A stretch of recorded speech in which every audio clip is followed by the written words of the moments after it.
there a red light? Can you see? Okay. Do you have anything you want to talk about that?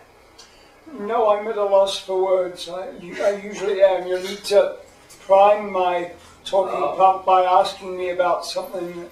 Okay, well, I know there's one story about a great-grandfather we have that was an inventor of... I've never heard of this person. Would you like me to invent a great-grandfather? No. He invented the cardboard toilet paper tube. Oh, yeah, that is your great-grandfather, actually.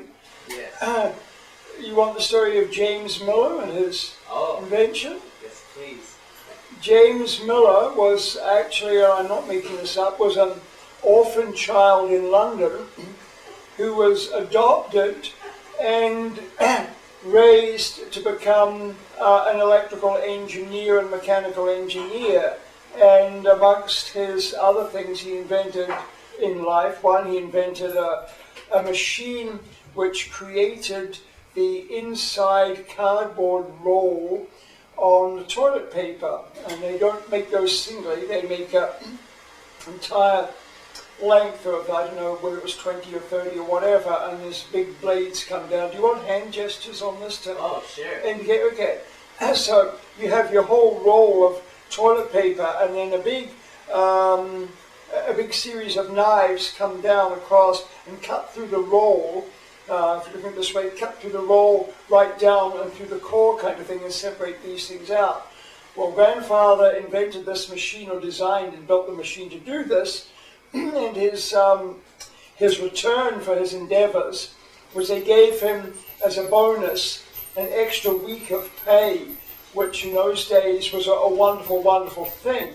Had he, of course, had a business manager or had the savvy to say, no, I have invented this thing, I will get a patent on it, and you will pay me the rate of 1 cent for every 100 rolls of toilet paper that are generated.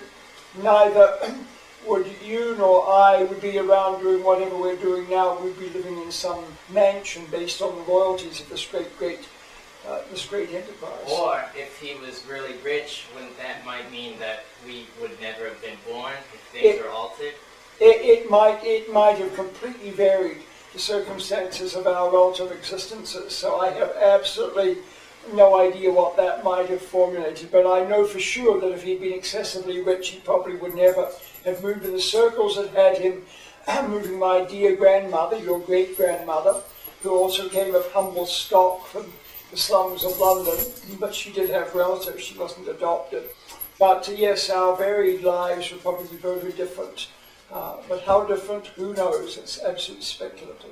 Then that means our existence kind of depends on the toilet paper tube. This is a wonderful application of the philosophy courses that we learn at university, is that, yes, if it's about existence, yes, our very existence is dependent, your existence and my existence, and that of my children, not only you, but your children and my grandchildren, may I live that long, all are dependent on the fact that had Grandpa designed and built this thing, he would have moved to a completely different social circle. He might have been beset upon by protection rackets and things, people wanting his money, who knows. But life as we know it this day, the way it's unrolled, is probably going to be very different. Okay, the film roll is out now, so I'm going to have to change the roll. Let's hope it's still... Oh, good that this is still going.